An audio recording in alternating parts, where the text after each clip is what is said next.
Alright guys, what is going on? We're back with a Raw review, and I haven't done a Raw review in quite some time because, well, just to be honest, I was falling asleep during Raw. I almost did tonight for a lot of reasons. At the 10 o'clock hour, at 10 o'clock, we only had 3 matches. 3 matches. Holy shit. Oh my god, so much talking. So much talking. I expected this on the Raw before Survivor Series. Like, normally what happens on the go-home shows to pay-per-views. Not 2 weeks before. What is wrong with you? So we start off the show with Stephanie introducing the 5th member of Team Raw, and we pretty much all knew who was going to be.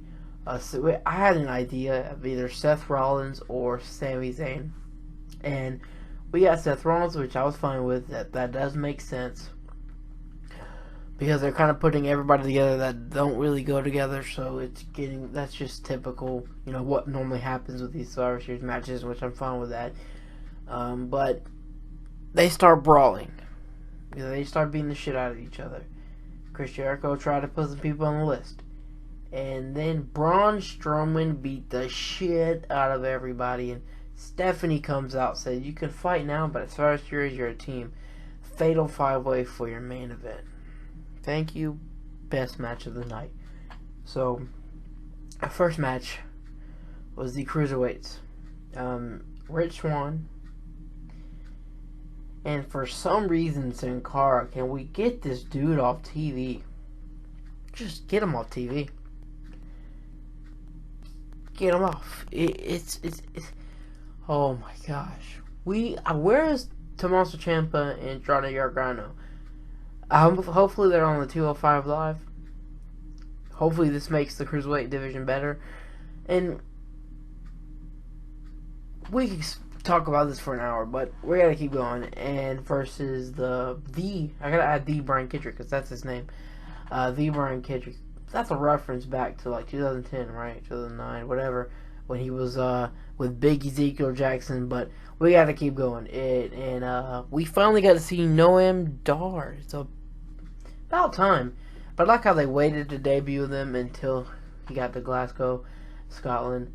Hometown guy or whatever, and it helped. It just helped him. The match was decent. Rich Swann and Sin Cara get the win. Noam Dar and Brian Kendrick lose. Why I said that it only helped Noam Dar is because they only cheered for Noam Dar. They didn't cheer for nobody else. Like, if Noam Dar was not doing anything in the match, it was dead silent. And when they lost, and Brian Kendrick was berating him after the match, and then he finally took out Brian Kendrick. The fans went crazy.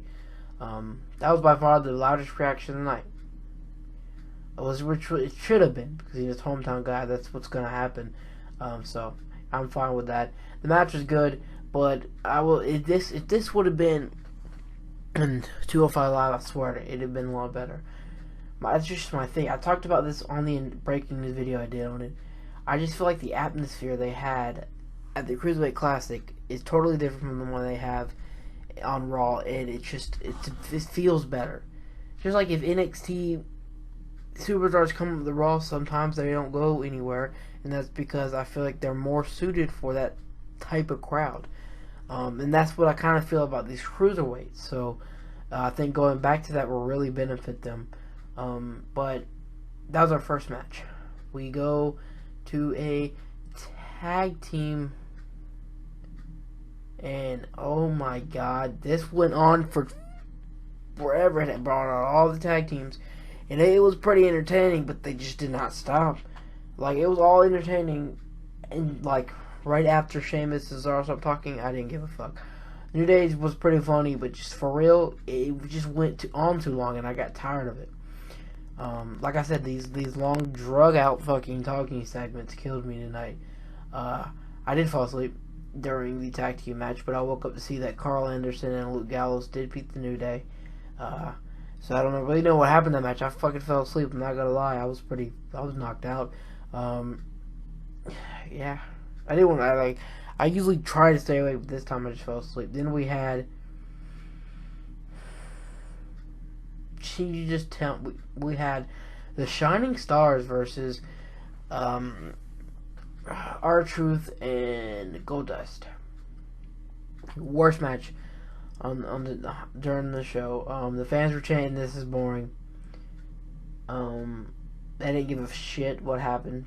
Goldust was trying to get the crowd fired up, but it just didn't work. And oh my god, are they really putting the Shining Stars in that tag team match Fire Series? Come on. Golden Truth are way more entertaining, and I give a crap about Golden Truth. I don't care about the Shining Stars. They've done a terrible job. I don't give a fuck about the Shining Stars. Just get out. Other than that, whatever. It was a short. It was a match. Whatever. So then we go to the finding. Well, Michael comes out, and they're trying to tell us who's the other two members of the women's Survivor Series match. One was Bayley, which made sense. We thought it was going to be Dana Brooke. And this is what I think. It would have made more sense if it was Dana Brooke. At Hell in a Cell, they really sold that fucking back injury on Sasha Banks. They made it look like she was going to be out for a month, but she's already back. I don't know. Maybe it's just me looking into it too much, but they really sold it at Hell in a Cell. She's already back. But whatever, I think it'll be better of a match with Sasha Banks in the match. So I'm fine with that. And I saw on Twitter a lot of people getting annoyed with the crowd stopping each one of the women from talking. My thing was they had to get it out one way or another because, Jesus, they've been quiet for a long time. They barely said anything during that Carl Anderson in the Club versus the New Day match. They barely did. I mean, it was boring. Then they didn't say shit. They were dead silent during that Shining Stars and Golden Truth match. They had to do something. So, even though they did keep it going, which that sucked, but damn it, they had to do something. Am I right or wrong here? I mean, shit. And we had a 6-women tag team match, and it was Alicia Fox, Bayley, and Sasha Banks versus Charlotte, Nia Jax, and I totally forget. I believe it was Dana Brooke. I'm sorry, guys. Wow, I was just not into it tonight. And Alicia Fox, Dana Brooke, wow, Alicia Fox, Bayley, and Sasha Banks. I told you guys this was. I mean, I'm pretty sure a lot of you guys are like this. I don't know how you were not. I just expected, normally when they go anywhere out of the United States, they always upstage the fans in the United States. And they couldn't. Well, they did. They still did. But they just the damn show was crap.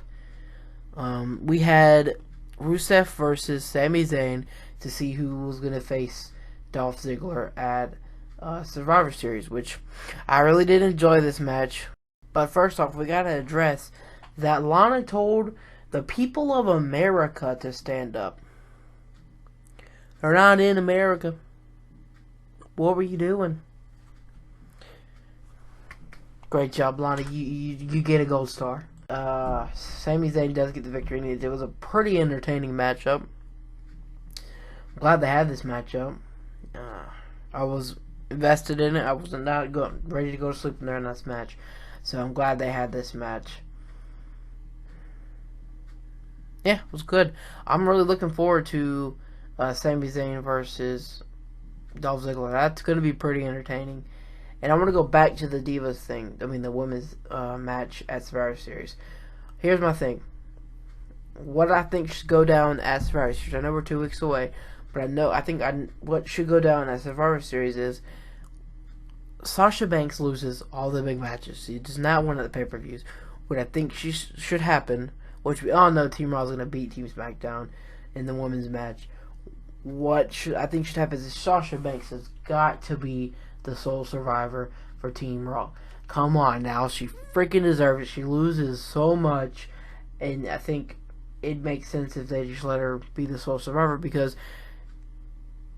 she wins the titles on Raw. She never gets to really win anything on the pay-per-views. Like, she won the first time. She won the Women's Championship the first time on Raw. Loses it the next pay-per-view. Wins it on Raw. Loses it at Hell in a Cell. So what a better way to show that you give a crap about her is to let her be the sole survivor. Anybody else with me on that? I just feel like that'd be a great idea because, Jesus, they need to do something because I'm tired of seeing her lose the big matches. It'd suck. I mean, I'm more of a fan of Banks than I am of Bayley, so it would suck to see Bayley win it at a pay-per-view before Sasha Banks, when Sasha Banks has been up on Raw more. The crowd loves both of them. I mean, they're both awesome, but I feel like Sasha Banks deserves it way more at this point. I just would like to see Sasha Banks win it at a pay-per-view before Bayley comes in there and just beats everybody. It's just what I would like to see happen. So we go on to our fatal 5-way, and this match was pretty damn good. Okay, so before we talk about this main event real quick, sorry for the background noise. I'm trying to move the mic away from, like, my desk is glass, and so the computer's sitting on the top shelf, and it's kind of vibrating the top shelf, and the mic is on the top shelf. So next review, which is tomorrow night, which is SmackDown, I'm gonna have it moved so you don't hear all this loud noise in the background. I just wanted to get that out there before we move to the main event, and I'm sorry if you guys get annoyed by the sound. I think you can still hear my voice just fine. So I just wanted to clarify that. I don't like it as much as you guys don't like it. It'll be fixed by tomorrow night. I promise you that. So now we're going to get into this main event.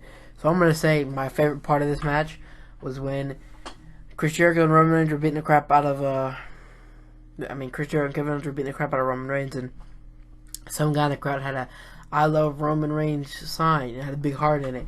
Fucking, they just took that and ripped it up, and the guy screaming, "Not my son!" That was fucking hilarious. But all in all, the match was pretty good. Braun Strowman versus Roman Reigns, I thought it was going to happen. If you go down to my Universe Mode episode that I just did a couple days ago, I had this match in the main event, so go check it out.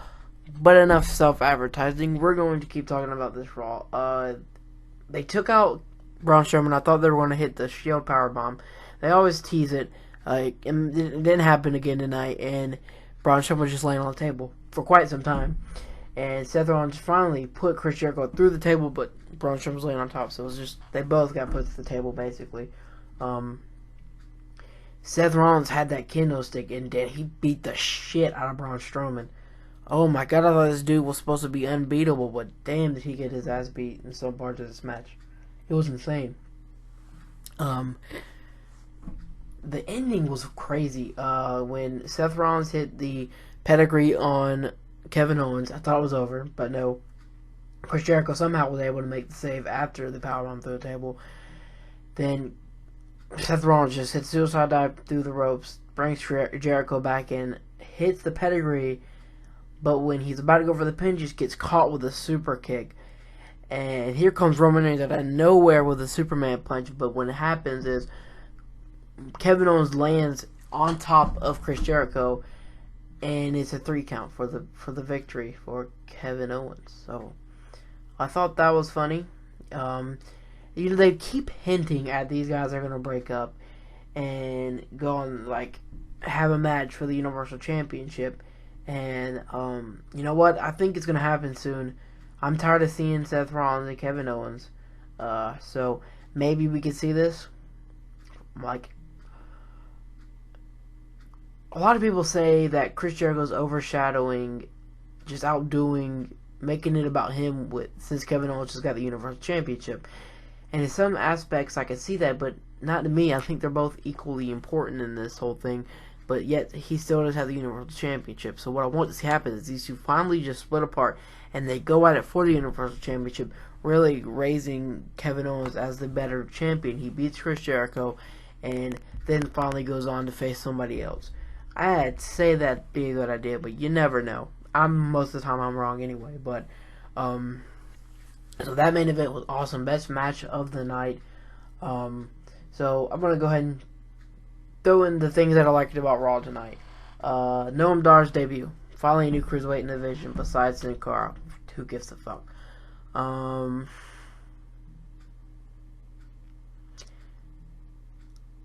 and Cass were pretty funny. Sheamus was pretty funny. Then Rusev versus Sami Zayn was pretty good. Besides that botch from Lana, kind of pissing me off. What was that? And then the main event. Everything else, didn't like. But other than that, let me know what you thought of the show down in the comments below. And yeah, make sure you follow me on Twitter. I'm pretty sure you can see it up on the screen. Did a poll earlier. Raw good. Are you enjoying it? Yes or hell no? Go see what you got to say on that. I don't know. Just follow me on Twitter. Like, subscribe, and comment. I am out. Thank you so much for watching. See you guys tomorrow night for this Tuesday SmackDown live review, and I'm pretty sure it's going to be 10 times better than Raw. We got Becky Lynch versus Alexa Bliss for that SmackDown Women's Championships. That's probably going to be a good match. But I am out. Thank you so much for watching.